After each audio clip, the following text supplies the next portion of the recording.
The year was 1969, and the Apollo mission aimed to land humans on the moon for the first time. Neil Armstrong embarked on this daring journey, accompanied by his fellow astronauts. Little did the world know that in the aftermath of Armstrong's epic footsteps on the lunar surface, he concealed a secret that remained hidden until his death. Today, we embark on a captivating journey to uncover the truth. What did Neil Armstrong truly hide all these years, and what impact does the secret have on his historic feat? Join us as we delve into the hidden chapters of the moon landing, seeking answers to the questions that have intrigued us for decades. Driven by a thirst for knowledge and a deep curiosity about the moon's origins and composition, NASA embarked on an ambitious charge to reach the moon. Scientists longed to study the moon up close and gather meaningful data that could shed light on the formation of our solar system and the processes that shaped Earth. Since no one had been there before, NASA's goal to explore the moon was a big plus to the scientific world. NASA aimed to unlock the mysteries of the moon's geological history, its unique surface features, and the resources it held.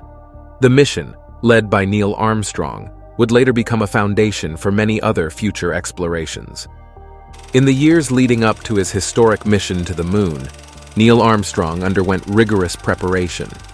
His journey required him to adapt to the challenges of microgravity and the unique conditions of space. For over 3 years, Armstrong dedicated himself to training that would enable him to navigate the lunar surface. One of the extraordinary techniques he had to master was walking sideways. Armstrong was suspended at an angle to simulate the microgravity conditions he would encounter in space. He practiced walking along walls, defying Earth's gravitational pull. This unconventional training tested his limits and prepared him for the otherworldly environment he would soon encounter. In addition to physical training, Armstrong's diet was a crucial part of his preparation.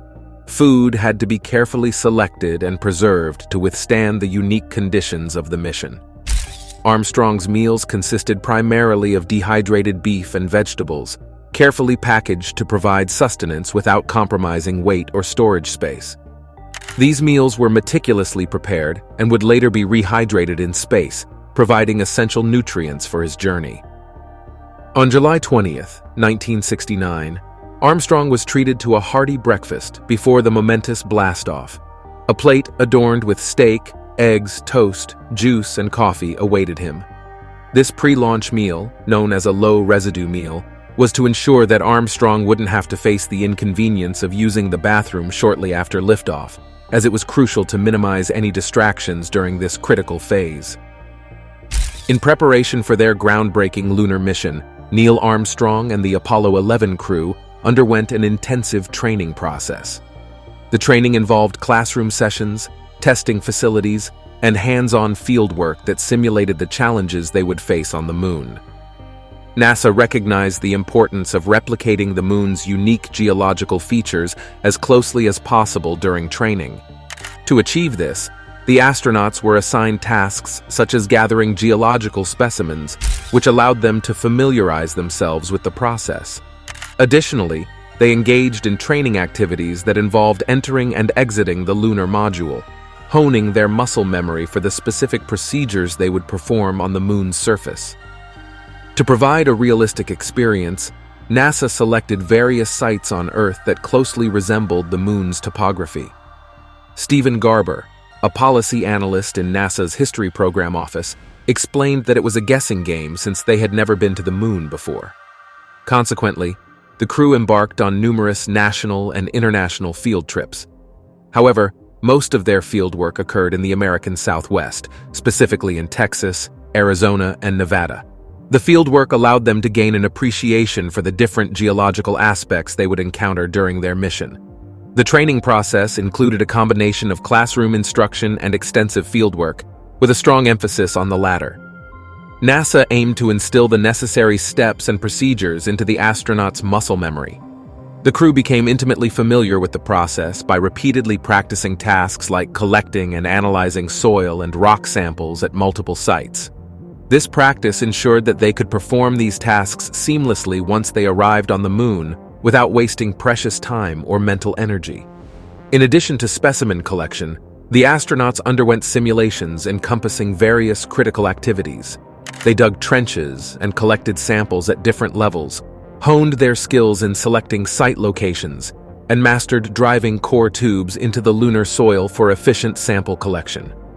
Furthermore, they practiced describing geological features both verbally and in writing, refining their ability to document sites through photography. The crew also learned how to label the collected samples, ensuring accurate categorization and analysis. As Neil Armstrong and Buzz Aldrin initiated their historic lunar landing sequence, an unforeseen problem emerged, putting their training and expertise to the test.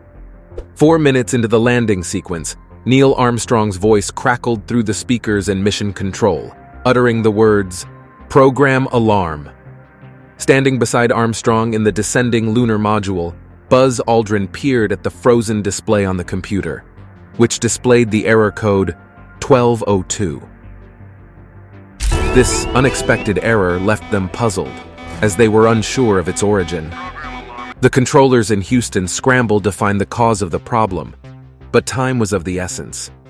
It was a daunting realization that a life-or-death struggle was unfolding 386,000 kilometers away from Earth, inside a delicate spacecraft hurtling toward the moon.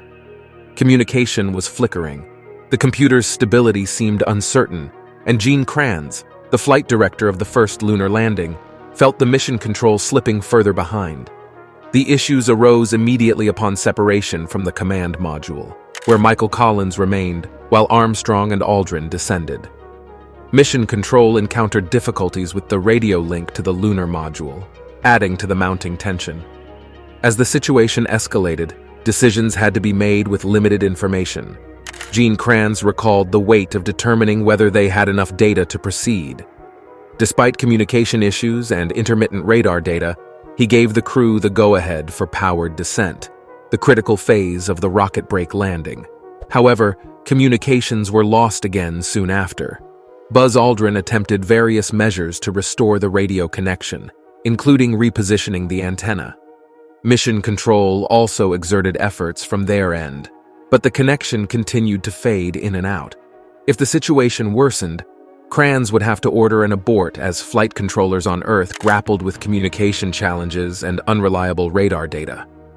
Inside the lunar module cabin, the master alarm sounded, triggering console warnings in mission control. The landing computer exhibited an overload, prompting the display of the 1202 alarm. This alarm indicated that the computer had too much data to process and would perform a reboot. Such an occurrence would typically trigger an immediate abort, as it endangered their ability to navigate the landing. The computer was inundated with data beyond its capacity, catching Buzz Aldrin off guard, as the event was unfamiliar to him. Amidst the tension, Neil Armstrong requested clarification from Houston. Back on Earth, controller Steve Bales made the call to continue so long as the alarm was irregular. Attempting an abort with a malfunctioning computer posed almost as much risk as proceeding with the landing. It was a delicate balance of risks, and the decision was made to proceed. However, within minutes, another alarm, 1201, flashed on the computer. It fell into the same category of warnings, but they pressed on. Buzz Aldrin diligently called out critical data such as speed and altitude, while Neil Armstrong took manual control of the landing. Yet another issue emerged. They were not where they were supposed to be. Buzz Aldrin later noted that their lunar module, named Eagle, had overshot its planned touchdown spot. A slight navigational error and a faster-than-intended descent speed were to blame. As they surveyed the rugged lunar surface, Neil Armstrong and Buzz Aldrin spotted a wide crater larger than a football field. Scientifically, it would have been fascinating to land near the crater and explore it, but they quickly realized that the slope surrounding it was too steep. Launching back into orbit would be impossible if they landed on an incline. Taking manual control, Neil Armstrong skillfully leveled off and searched for a smooth spot on the lunar landscape. In a moment of decisive leadership, Armstrong guided the Eagle to a successful landing. The Apollo 11 mission marked an extraordinary chapter in human history as Neil Armstrong and Buzz Aldrin embarked on their exploration of the moon. The flight lasted 109 hours and 42 minutes, with anticipation building as they approached their destination. Upon arriving in the moon's orbit, Armstrong and Aldrin were instructed to rest before stepping onto the lunar surface. However, the excitement and adrenaline flowing through their veins prevented them from feeling tired. They altered the plan and manually steered the Apollo 11 landing capsule toward the designated landing site. In a remarkable feat of precision, they landed with about 25 seconds of descent fuel left, given the setback they had earlier experienced. The astronauts described the landing as exceptionally gentle. Armstrong radioed the iconic message to Houston. "Houston, Tranquility Base here. The Eagle has landed." Tranquility Base here. The Eagle has landed. The event was broadcast worldwide, and an estimated 650 million people watched in awe as the first man set foot on the lunar surface at 22:56 Houston time. With bated breath, Neil Armstrong prepared to take the momentous step onto the lunar surface. As his foot touched the powdery lunar dust, he immortalized the moment with the legendary words, "One small step for man, one giant leap for mankind." Small step for man, one giant leap for mankind. Armstrong spent approximately 2 hours on the lunar surface, meticulously conducting various tasks. He collected rock samples and deployed a lunar seismometer, a device for measurement of the distance between the moon and Earth. Alongside Buzz Aldrin, he mounted the United States flag and laid down a commemorative plaque that read, "Here men from the planet Earth first set foot upon the moon, July 1969, aid we came in peace for all mankind." During his time on the moon, Neil Armstrong received a phone call from U.S. President Richard Nixon. President Nixon expressed his gratitude and congratulations to the astronaut for the historic achievement in a brief conversation lasting less than a minute. Armstrong's movements on the moon were executed with precision and ease, surpassing even his own expectations. He described the experience as calm and the surface as soft. The longest distance he walked covered the length of a soccer field, leading him to a depression now known as East Crater. Remarkably, Armstrong's footprint remains visible on the moon today due to the lack of atmospheric conditions that would erode it. On returning to the space capsule, Armstrong and Aldrin finally took the opportunity to rest. As they prepared for their departure from the moon, a critical problem arose that could have left them stranded on the moon. They encountered an issue with the ignition switch for the ascent engine, which was vital for their return to the command module in lunar orbit. The switch had been damaged when they entered the lunar module with their spacesuits, and they needed to find a solution quickly. In the confined space of the lunar module, Armstrong and Aldrin assessed the situation and brainstormed ideas for fixing the ignition switch. With limited resources available, they had to think creatively. Then they noticed a pen lying nearby, and a spark of ingenuity ignited in their minds. Using their technical expertise and resourcefulness, they carefully disassembled the pen, extracting a small cylindrical piece that resembled the damaged part of the ignition switch. With precision and skill, they replaced the damaged component with the improvised pen piece, hoping it would serve as a temporary fix to ensure a successful ignition. Their hearts raced as they completed the makeshift repair, fully aware that their safe return to Earth hinged on the success of this impromptu solution. They initiated the ignition sequence with cautious optimism, hoping the modified switch would function as intended. Miraculously, the ascent engine roared to life, propelling the lunar module off the moon's surface and back toward the waiting command module. The tension in the module began to ease as they realized their improvised repair had worked. The triumphant return of Aldrin and Armstrong to the command module, alongside their precious lunar samples, marked a pivotal moment in human history.